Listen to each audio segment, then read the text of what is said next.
એમ માને છે કે જો શ્રી ભરતજીનો જન્મ ન થયો હોત, ભરતના ચરિત્રને મેં ન વાંચ્યું હોત, તો આજે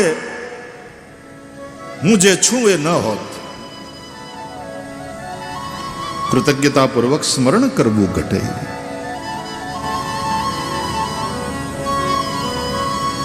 સિય રામ પ્રેમ પિયુષ પૂરન હોત જન્મ ન ભરત કો.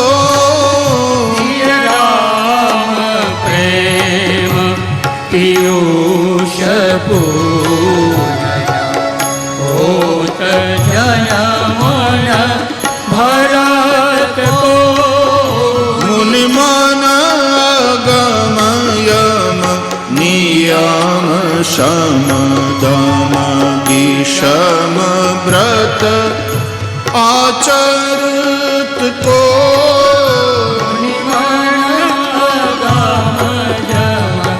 નિયમ શમ ગીષમ વ્રત આચરત કો.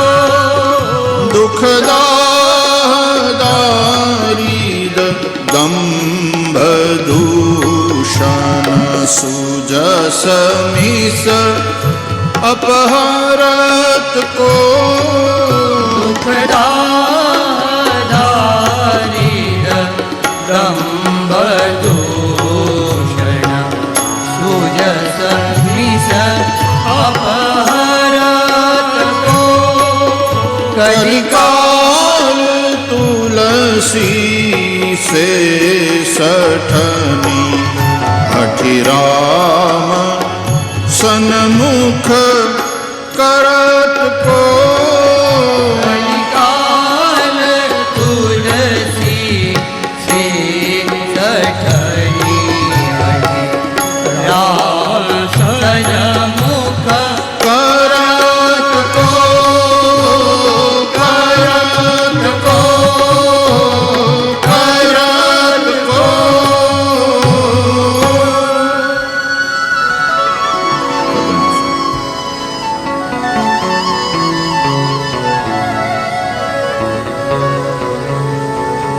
જો શ્રી ભરતજીનો જન્મ ન થયો હોત, ભરતજીનો ત્યાગ, ભરતજીનો પ્રેમ, ભરતજીની તપસ્યા, ભરતજીને ક્યાં વનવાસ થયો હતો? તો એ 14 વર્ષ ભરતજી અયોધ્યામાં નથી રહ્યા, નંદીગ્રામમાં પર્ણકુટી બનાવી. ભરતજીને ક્યાં તાપસવેશ ધારણ કરવાનો હતો, છતાંય ભરતજી તાપસવેશ ધારણ કરીને રાજમહેલના સુખોને છોડી નંદીગ્રામની પર્ણકુટીમાં દર્ભની પથારી ઉપર શયન કરનારા, કંદમૂલ ફલનું ભોજન કરનારા અને પોતાના ભાગ્યે જે કર્તવ્ય આવ્યું, ફરજ આવી, એને નિષ્ઠાપૂર્વક અદા કરનારા, ભજન કરનારા, રામની પ્રતીક્ષા કરનારા. અને રામ આવ્યા ત્યારે દીનતાપૂર્વક, અને આ બધું મારે કારણે થયું એટલા માટે અંદરથી એક તાપ, એક દુઃખ. શ્રી ભરતજીનું ચરિત્ર અદ્ભુત છે.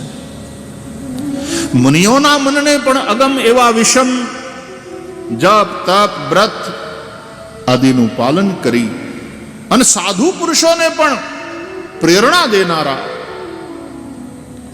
તુલસીદાસજી કહે છે, બીજાની તો શું વાત કરું, પણ મારા જેવા સઠને હઠપૂર્વક જો રામ સન્મુખ કર્યો હોય તો શ્રી ભરતજીના ચરિત્રે. કલિકાલ તુલસી સે સઠની હઠિરામ સન્મુખ કરત કો. અને એટલા માટે આમ આ ગ્રંથ ભલે રામચરિતમાનસ હોય, પણ અયોધ્યાકાંડ ભરત ચરિત કરીને તુલસી જય સાદર સુને. ભરતજીનું છે. વાલ્મીકી તો નામ આપે છે રામાયણ, પણ કોઈ પૂછે કે આમાં તમે શું લખ્યું, તો કે સીતાયાશ ચરિતમ મહત, સીતાજીનું મહાન ચરિત્ર મેં આમાં લખ્યું છે. તો એ બાત હૈ. महापुरुषों चरित्रों वाँचो, જલારામ બાપાની જયંતિ ગઈ, શ્રી રંગ અવધૂતની જયંતિ, આજે સરદાર વલ્લભભાઈ પટેલની જન્મ જયંતિ છે. સ્ટેચ્યુ ઓફ યુનિટી હવે ઊભું છે ગુજરાતમાં નર્મદાને કાંઠે, યુનિટીનો, એકતાનો સંદેશો આપતું.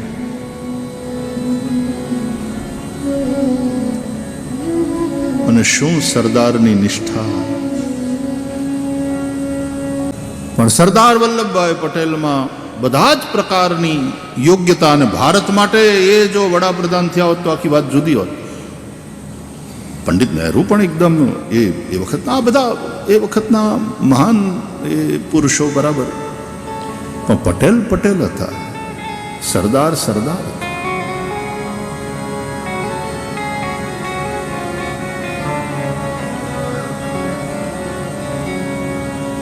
આઝાદી પછી બધા જ રજવાડાઓનું વિલીનીકરણ આ બધાને ભેગા કર્યા, અને એમાં સરદાર પટેલ એમની ડિપ્લોમસી, એમની બુદ્ધિ, નિર્ણય શક્તિ અને સખત મહેનત, કમિટમેન્ટ, આજે ભારત એક છે એનું શ્રેય સરદાર પટેલને જાય છે. યુનિટી, એકતામાં ઈશ્વર છે.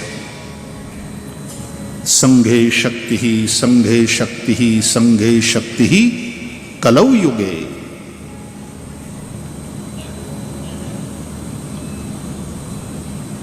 તો એવા એક રાજનીતિક મહાપુરુષને પણ આજે એમની જન્મ જયંતિએ રાષ્ટ્ર કૃતજ્ઞતાપૂર્વક યાદ કરે.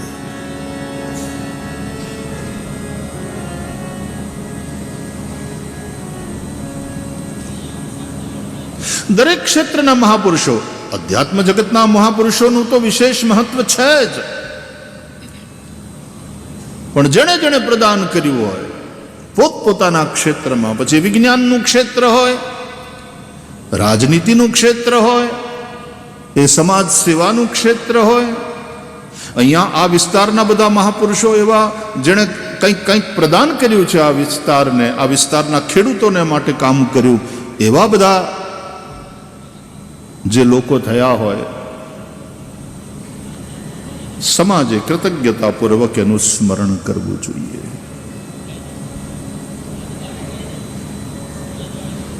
ઇન્દુલાલ યાજ્ઞિકને યાદ ન કરીએ, રવિશંકર દાદાને યાદ ન કરીએ તો ગુજરાતની પ્રજા નગુણી કહેવાય.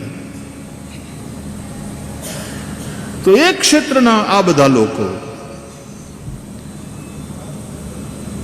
અને અધ્યાત્મ તો સૌથી મહત્વની વસ્તુ છે, એટલે સંતોના ચરિત્રો. હું આપ સૌને અનુરોધ કરીશ કે સમય મળે ત્યારે સંતો મહાપુરુષોના ચરિત્રો વાંચજો. મેં કહ્યું ને, રંગ અવધૂત બાપજીના પત્રો એનું એ થોડું થોડું વાંચું છું, મને સમય મળે એમ તો, કે મહાપુરુષોની ભૂમિકા કેવી હોય છે, એમની સાધના કાળની યાત્રા, બહુ માર્ગદર્શન મળે.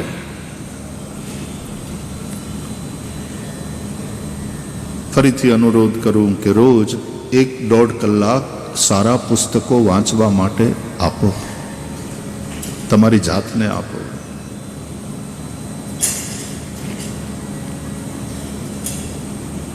મોબાઈલ આવ્યા પછી આમ એમ કહેવાય કે આ મોબાઈલ ને ઇન્ટરનેટ ને બધું કેમ બનાવવામાં આવ્યું, તો કે લોકોનો સમય બચે એટલા માટે. રંગ અવધૂત બાપજી પત્રો પછી આ લખતા હતા, ઘણી વાર પત્તું ન હોય એટલે ન લખાય, પરબીડિયું ન હોય, મોકલવામાં વાર લાગે.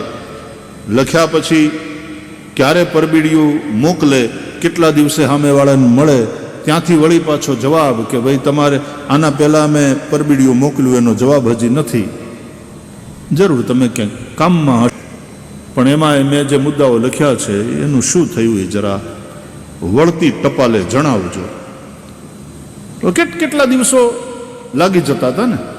હવે આજે તો એક ફોન અથવા તો વોટ્સએપ મેસેજ કરી દો, કેટલો સમય બચે અને કેટલું ઇઝી.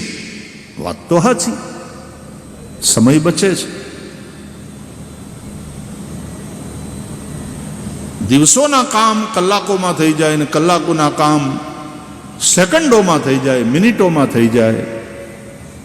ઈમેલ અને મેસેજ દ્વારા, વોઇસ નોટ્સ દ્વારા. તો પછી સમય તો બહુ બચે છે ને. આટલો બધો જે સમય બચે છે એ પછી ગયો ક્યાં? એમ કે ને ભાઈ પૈસા બચ્યા તો છે ક્યાં? આટલો સમય બચે છે આ બધા સાધનોથી.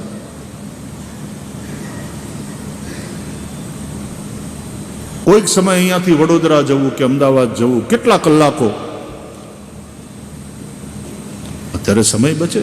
એરોપ્લેનમાં જાઓ દિલ્હી, ફટાફટ પહોંચી જાઓ. રેલમાં જાઓ, બાય રોડ જાઓ. ક્યાં બળદગાડાનો સમય અને ક્યાં અત્યારનો સમય. સાધનો આવ્યા, સમય આપણો બચે છે, સુવિધાઓ વધી છે, બધું બરાબર. પણ પ્રશ્ન એ છે કે આ બચેલો સમય ગયો ક્યાં?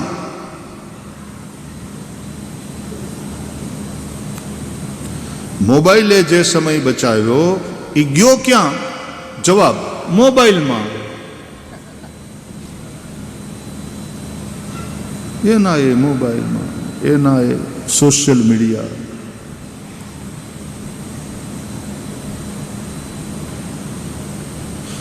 હમણાં કોઈ બહુ સરસ વાંચ્યું, કોઈ બહુ સરસ કહ્યું કે એક માતા છે ને એ 100 શિક્ષકની ગરજ સારે છે. પોતાના બાળકોને સંસ્કાર આપવામાં 100 શિક્ષક બરાબર છે. એક માતા 100 શિક્ષકની ગરજ સારે છે. મોબાઈલ એક બાજુ મૂકે તો. વાત સાચી, થોડો મોબાઈલ એક બાજુ મૂકે તો. અને ખાલી માતાઓની જ શું, પિતાઓની પણ આ વાત છે, આપણા બધાની વાત છે. મોબાઈલથી સમય બચે છે બહુ. બચી શકે એ વાત બરાબર, પણ બચતો નથી. એનો એ મોબાઈલ, એનું એ ઇન્ટરનેટ, એનું એ સોશિયલ મીડિયા ખાઈ જાય છે. હા, તમે એનો સદુપયોગ કરો તો ઓનલાઈન પણ તમે સારી બુક્સ વાંચી શકો. હા, એનો સદુપયોગ કરો તો ટેકનોલોજી ખરાબ નથી. આપણે વિવેકપૂર્વક એનો ઉપયોગ કરીએ છીએ કે નહીં, મુદ્દો આ છે. તો સાથે લાઇબ્રેરી લઈને ફરવું પડે કે આટલા બધા પુસ્તકો વજન લઈને ફરવું પડે. આજે ઇન્ટરનેટ ઉપર બધા પુસ્તકો અવેલેબલ છે, પણ આપણે વાંચીએ છીએ શું? મહત્વનું આ છે. ફરીને મારો કહેવાનો અર્થ, સદવાંચન માટે થોડો સમય કાઢો. જુઓ, જેવા તમારા વિચારો એવું તમારું વિશ્વ. A man is nothing but bundle of thoughts. मनुष्य और कुछ नहीं है, वो विचारों का पुतला है. તમે જે જુઓ છો, જે સાંભળો છો, તમે જે વાંચો છો, તમે જે સમાજની વચ્ચે રહો છો, એનાથી તમારા વિચારો પ્રભાવિત થાય છે. ઘણીવાર માણસ વાતો ઊંચા વિચારોની કરતો હોય, પણ એનું વર્તન તમે જુઓ, એના વ્યવહાર જુઓ તો એટલું નિકૃષ્ટ હોય. ઈર્ષાઓ ભરી હોય, રાગ દ્વેષ ભર્યા હોય, સંકીર્ણતાઓ ભરી હોય.